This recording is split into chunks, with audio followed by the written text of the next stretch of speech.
This is a functions unit, part 4, functions in depth. We're going to look at a word problem here.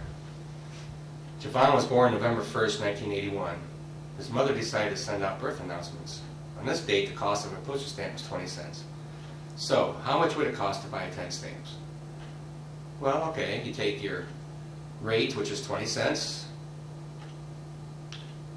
Right there, 0.2, 20 cents, times number of stamps, 10 stamps. You get $2. So let's write an equation for this situation. Okay, so we had cost of stamps equals price per stamp times number of stamps. Two things that can change are the cost, which we say is C, variable, and the number of stamps we call S. That's a variable. It can vary, it can change. What doesn't change is the cost per stamp, or rate. 20 cents per stamp. This is a function because this is your input. Every time we input a number for the number of stamps, your cost changes. So for every input has its own one output. Input a number of stamps, each input has one output. It's a function. So describing what this equation means according to the story problem, in order to find the cost, C, we must multiply the rate, 20 cents, by the number of stamps, S. When we say that a problem is a function, we can write the equation using function notation. Okay, now function notation is simply changing our output. Our output is C. We're going to change that to function notation. We're going to use, that means f of S. Any function notation you want to use f parentheses your input variable. Since S is your input variable, we say that we're going to call our output a function of the input variable S. So function of S. So f of S equals 0.2 times S. Function notation, we simply change our output. Notation. The equation in function form is the same as the first equation. Writing the equation using function notation shows us that your cost, F, is dependent on the number of stamps that are bought. So your cost is dependent on the number of stamps that are bought, S. And what's the difference between an equation and an expression? There are a couple examples of equations, and here's an example of an expression. Here we have C equals 0.2 times S, so your cost equals 20 cents times number of stamps, or a function of S is your 0.2 times S. An expression, you just have 0.2 times S. Well, equations have equal signs, expressions do not. Equation, equal, E-Q-U-A, oh, it's almost in there, equal, equation has equal sign. Expression does not. Okay, now we have our table of values, okay, over here with the number of stamps times 20 cents gets you your cost. Okay, 0 times 20 cents is 0. 4 times 20 cents is 80 cents. Okay, now with this one we started backwards. We had the cost. We want to know how many stamps you can buy. Going from left to right, we multiplied. If we start from right to left, you got to divide. So 1.6 is $1.60. $1.60, how many stamps can you buy? Well, you divide it by 20 cents, or 0.2, and you get 8.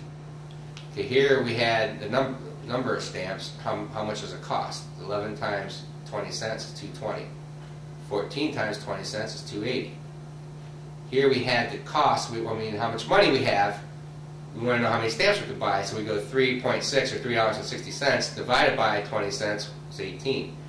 Now our expression, if we have S for the number of stamps, well, we took this column multiplied by 0.2, which is 20 cents, and got our cost. So if we just have S, general form, we multiply that by 0.2 and our cost would be 0.2s.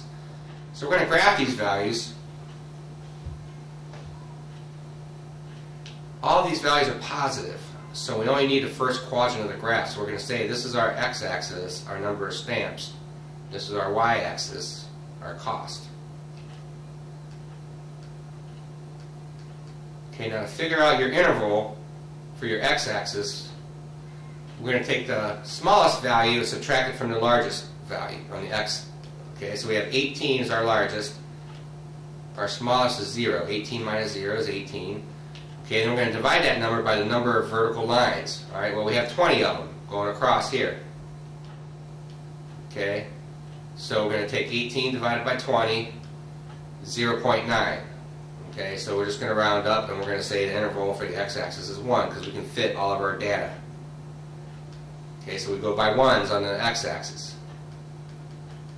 Okay, we'll make sure we can fit all the data. So on our y-axis, we're going to do the same thing. We're going to take our largest value, 3.6, 360, and subtract our smallest, which is 0. It's 3.6. Then we're going to divide by the number of horizontal lines, which we have 20 of those. Okay, so 3.6 divided by 20, you get 0.18, round it up to 0.2, so that's our interval. We got to go by 0.2s. Each of these lines is 0.2, which is 20 cents. Okay, so each is 20 cents. Okay, and then there's $1.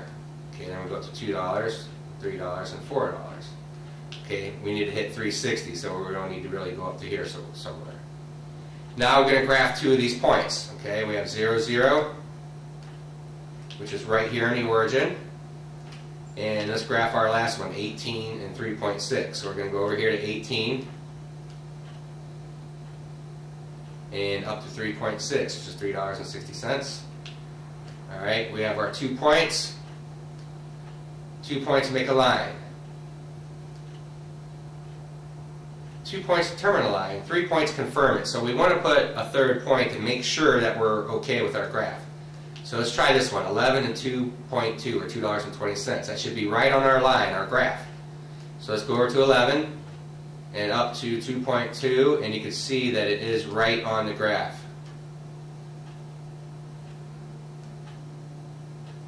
Okay, then we can tell, using the graph, how much it would cost if Javon's mom bought 14 stamps. Well, let's go over to 14 stamps, go up to the graph here where it's a line, and that's how much it'll cost.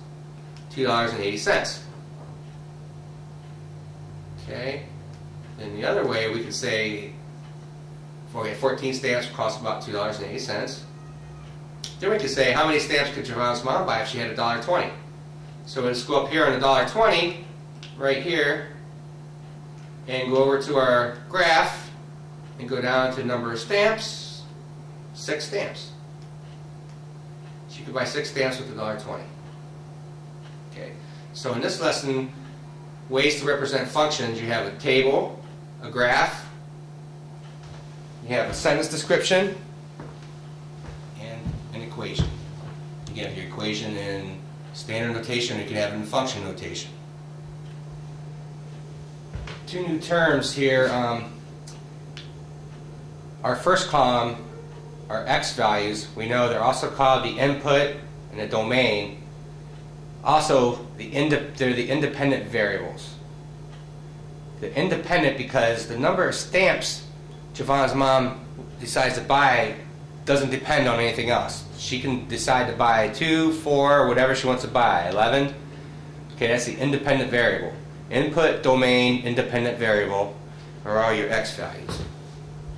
Then our second column, or y column, is also called the output and range, which we know. And they're also the dependent variables, okay? Because the cost of the stamps depends on the number Javon's mom decides to buy. For me, it's easier to think about which is the dependent variable, which depends on the other, okay? Because we know the cost is going to depend on how many stamps are bought. Okay, so now we have independent and dependent variables.